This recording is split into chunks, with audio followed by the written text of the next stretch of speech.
Hello, and welcome to Revolutions. Episode 1, The Kingdoms of Charles Stuart. In 1625, Charles Stuart became King Charles I of England, Scotland, and Ireland. Born in 1600, Charles was the second son and third child of King James VI of Scotland. The young prince spent a sickly childhood overshadowed by his dashing older brother Henry Frederick and his vibrant older sister Elizabeth, both of whom thrived in the public spotlight. A spotlight that got quite a bit brighter in 1603 when Queen Elizabeth died and James VI of Scotland became James I of England, uniting the British crowns for the first time in history. Charles, meanwhile, grew to be a reserved and solitary young man, ill at ease with the loose commotion of his father's court. But that was all right. As the second son, he could afford to fade into the background. But then in late 1612, 18-year-old Prince Henry died, and all of a sudden Charles became heir to the throne. Acutely aware of the responsibilities he now faced, he did his best to prepare for the monumental job that lay ahead. He read, he studied, he thought deeply, but he lacked the air of authority that came so naturally to his father and elder siblings. When James died in March 1625, 24-year-old Charles, ready or not, became the ruler of three kingdoms. England was the largest and wealthiest of these kingdoms. Her 5 million souls dwarfed the million or so living in Scotland and 2 million living in Ireland. The English population was primarily rural and coastal, and they spent their days farming, shepherding, fishing, and mining. The economy was mostly insular, with the primary export being undyed wool, and that export mostly headed straight to Dutch merchants on the other side of the Channel. There were small regional cities scattered across England, Norwich in the east, York in the north, and Bristol in the west, but they all held barely 10,000 people. When you talked about the city, you meant the city, London. When Charles ascended to the throne, London held somewhere north of 300,000 people. It was the political capital, the conduit for all trade, and the cultural heart of England. Up to the north, Scotland, the ancestral home of the Stuarts, was divided by the classic line between the Highland North and the Lowland South, which served not only as the major geographic divide, but also the major cultural, linguistic, political, and religious divide. In rough terms, the lowlanders were more Anglo-centric, settled, and critically in terms of what's about to happen, pretty radically Protestant. The Highlanders, meanwhile, were fiercely independent, spoke Gaelic, and remained Catholic. The largest city in Scotland was the capital Edinburgh, which in the mid-1600s was about the same size as York, Norwich, and Bristol. Scotland had long been dominated by her neighbor to the south, but it is important to note that at this point, even with King James VI of Scotland becoming King James I of England, we are still dealing with two separate countries, not a single unified polity. Ireland, meanwhile, was not an equal monarchy to England the way that Scotland was. It was instead a dependency claimed by England since the 1540s. By the time of Charles's ascension, Ireland was composed of three main groups: the Old Irish, Celtic, Gaelic, and Catholic; the Old English, descendants of Anglo-Norman settlers who had come over during the Middle Ages and who formed the ruling aristocracy, and for the most part remained Catholic after the Reformation; and then finally there was the New English, settlers who had come over on plantation schemes in the last century.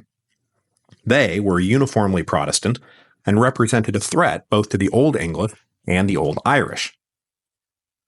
The English, especially the New English, took the Old Irish as some weird race of subhumans, and the goal of royal administrators was to civilize them, that is, turn them into Protestants, without it costing the exchequer too much money, because the English exchequer, as we're about to see, is kind of a mess. One of the first things Charles did after ascending to the throne was to call a parliament. Not only was he just getting started with his own reign, but war with Catholic Spain was brewing, and that meant that the new king needed to get his financial house in order. and calling a parliament was the only way to get his financial house in order. The institution of Parliament had grown out of medieval great councils, meetings of the leading nobles and clergymen designed to make sure everyone was on the same page when it came to royal policies, and by policies I of course mean taxation. These great councils morphed into proto-parliaments round about the Magna Carta, and were basically called whenever the king needed money. By the 1300s, Parliament was divided into its familiar two branches, the upper House of Lords composed of the peers and bishops, an exclusive little club of 120 or so during the Stuart era, and the lower House of Commons composed of the knights, lesser gentry, and professional classes, a less exclusive club of 400 or so members. Now, it is critical to remember that Parliament, even with the Commons, was by no means a body that represented the people. Franchise was restricted, membership even more so.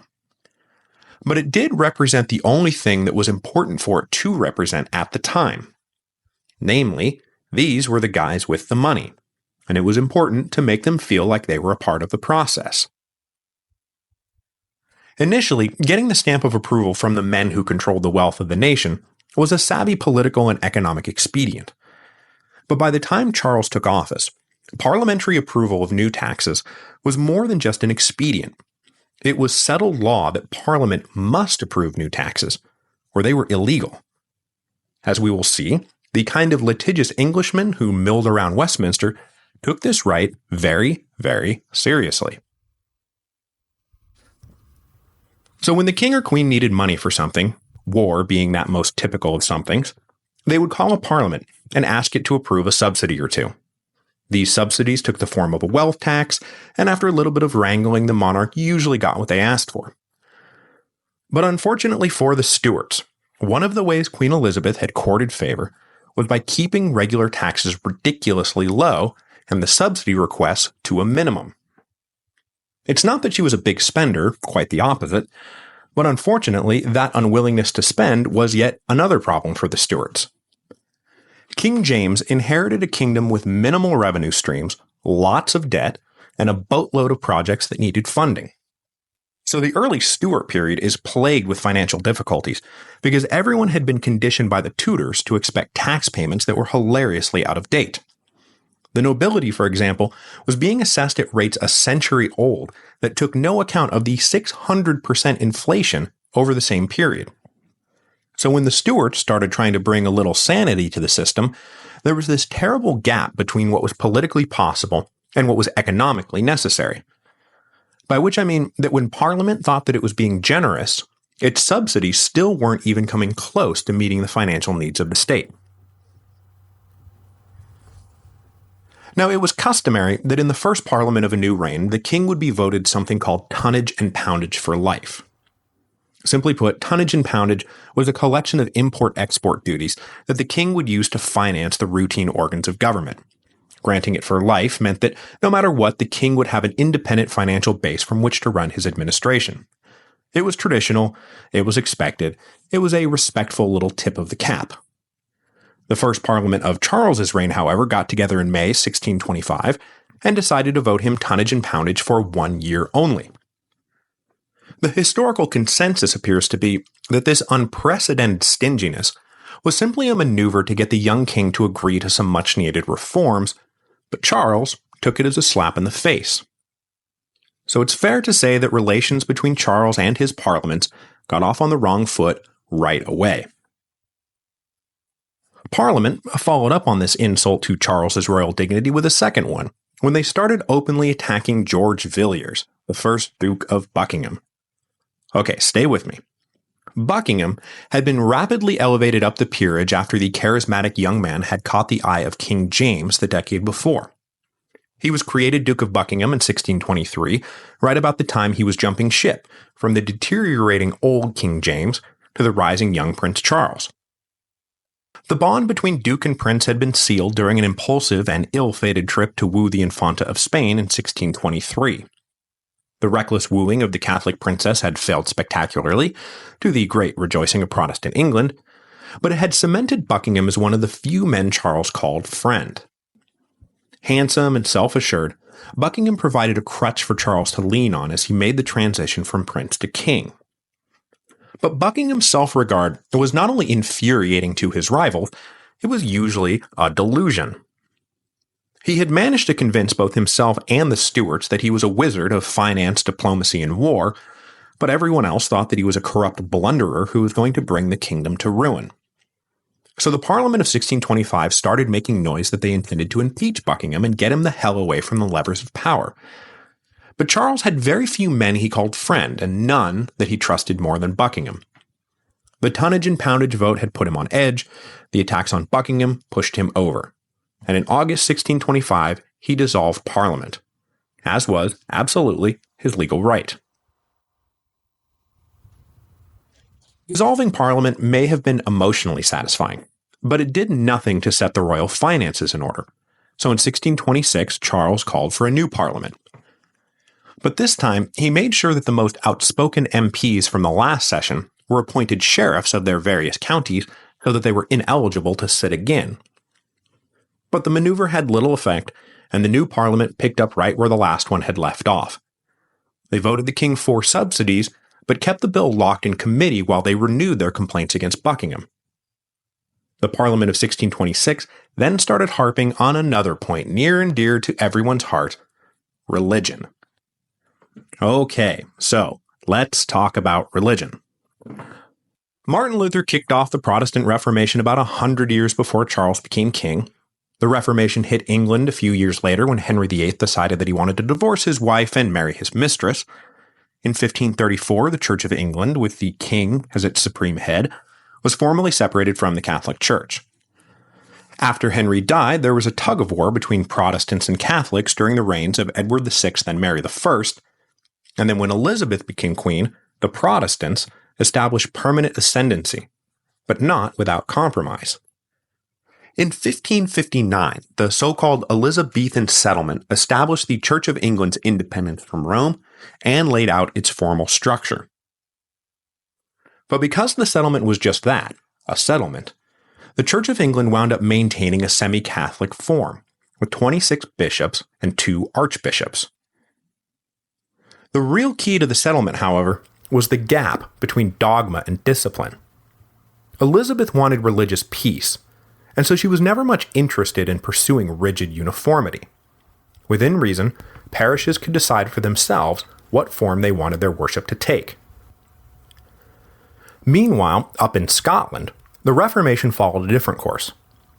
In England, everything had been funneled through the crown. The king was the supreme governor, the bishops and clergy were used to reinforce the authority of the monarchy, and so on.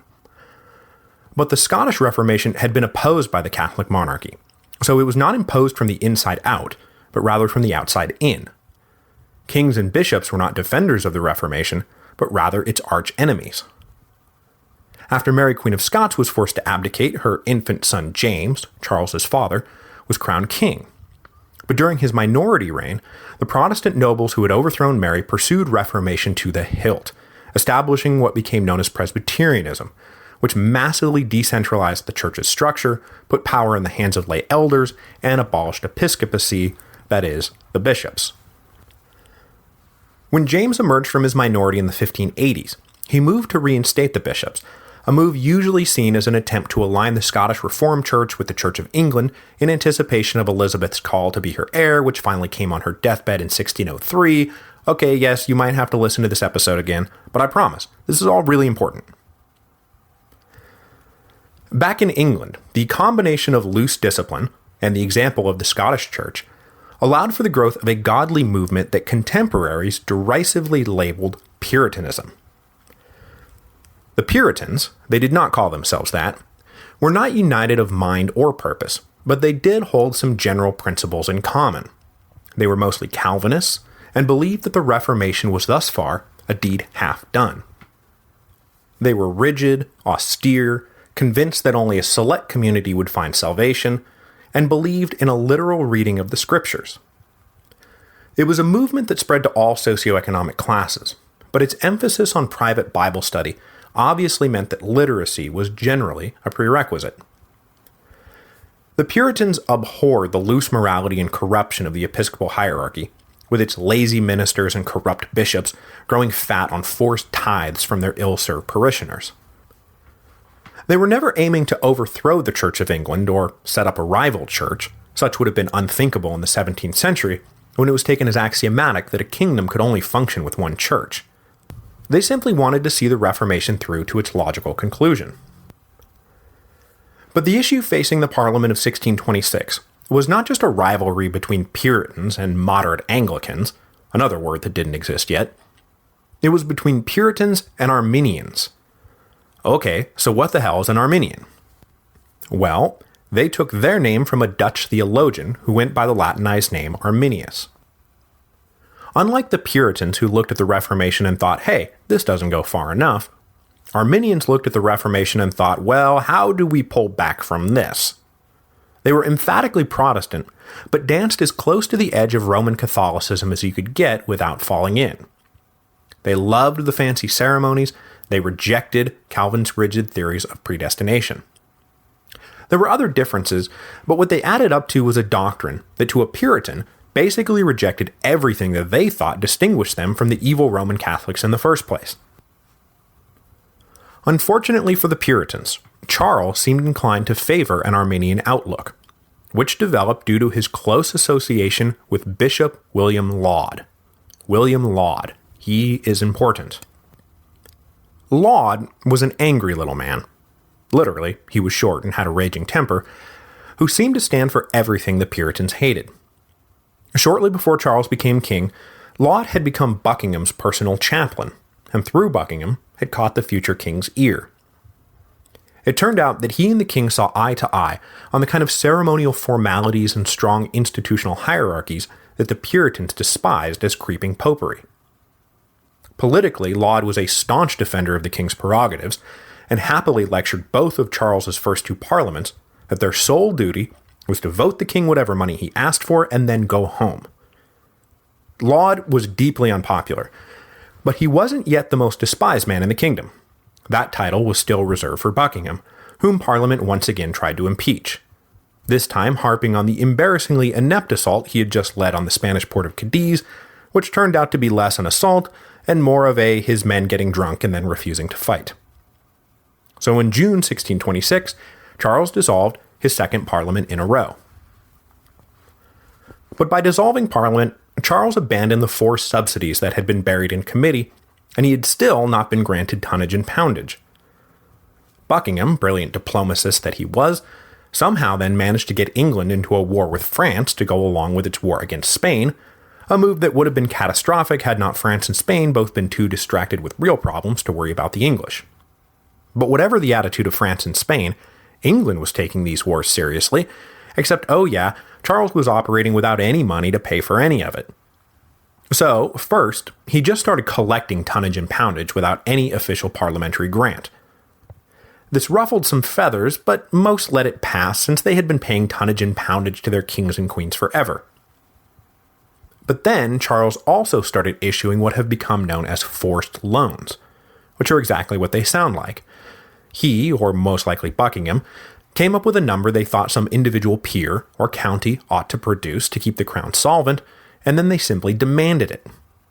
This, as you can imagine, did more than ruffle a few feathers, and the irritation was compounded by Buckingham taking the money, using it to botch a naval assault in support of French Protestants besieged at La Rochelle, and losing half his men.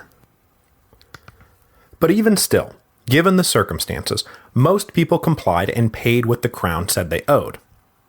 But a few resisted, citing any number of precedents in common law that what the king was doing was illegal. Charles responded by locking up those who refused to pay. The issue of forced loans came to a head the next year, when 5 knights imprisoned for their refusal to pay sued for a writ of habeas corpus. The subsequent case, creatively dubbed the 5 Knights case, wound up hinging not on the right of the king to issue forced loans, but on his right to imprison by his own special command. The judges found that Charles did indeed have wide discretion to imprison, but it was a Pyrrhic victory for the king. He got his extra parliamentary revenue, and he could lock up people as he saw fit, but his subjects were rapidly losing faith in him as a king they could trust. By 1628, it was clear that Parliament and the king were going to have to come to some sort of understanding. So Charles agreed to call another session and keep it sitting until it could complete its business, as long as they refrained from attacking Buckingham. The disgruntled MPs who assembled for Charles's third Parliament did indeed refrain from attacking Buckingham, but they let fly on everything else that had been bugging them. Forced loans, forced billeting, arbitrary imprisonment, the Five Knights in particular, martial law in general. A back and forth with Charles over his conduct resulted in Parliament passing the famous Petition of Right. In form, the Petition of Right was a declaration not of new rights Parliament was inventing, but of rights Englishmen already enjoyed. Specifically, that non-parliamentary taxation was illegal, due process of law must always be observed, habeas corpus must always be granted, and soldiers could not be billeted without consent. Charles accepted the Petition of Right with the proviso that he would observe it within the bounds of settled law. Settled law that, among other things, established that there were royal loopholes for everything. Parliament sighed and voted the king 5 subsidies. For the first time since Charles had become king, a session of Parliament was seen through to its conclusion. Charles was evidently satisfied enough by their conduct that he invited them back for a second session after the new year. In the meantime, however, one of the major sources of tension between king and Parliament was removed from the picture. In August 1628, the Duke of Buckingham was stabbed to death by a disgruntled officer, angry at being passed over for promotion. This, you would think, would mark the dawning of a new era of political peace. The king had a parliamentary-approved revenue stream, the Petition of Right had been accepted, the hated Buckingham was dead, but it was not to be. The next session of Parliament wound up being the last Charles would call for 11 years. The last he would have ever called if he had had his way, but, well, you probably shouldn't have tried to impose the Book of Common Prayer on the Scots then, huh? Instead of reconciliation, the assassination of Buckingham embittered Charles, while the emboldened MPs decided to press for further reforms. They decided to raise the old issue of tonnage and poundage, which they had still not officially granted, and denounced the imprisonment of merchants who refused to pay, as was their right. They also got back on the horse about encroaching Arminianism, and started for the first time making links between Charles's arbitrary taxes and his support for crypto-Catholics in the Church of England. Weary of the carping MPs, Charles decided to once again dissolve Parliament. But a group of agitated members decided that with Charles once again pulling the plug early, it was time for a demonstration. When the last session met, the speaker took his place and was about to rise to formally dissolve the body, when he found himself literally held down in his chair until the House was able to officially register its disapproval of Charles's illegal collection of tonnage and poundage and the whole Arminian establishment that seemed to be destroying the Church of England. Charles was not amused, and when the Speaker was finally allowed to dissolve Parliament, the hostile MPs were locked up and then left to rot. Thus began the personal rule of King Charles I.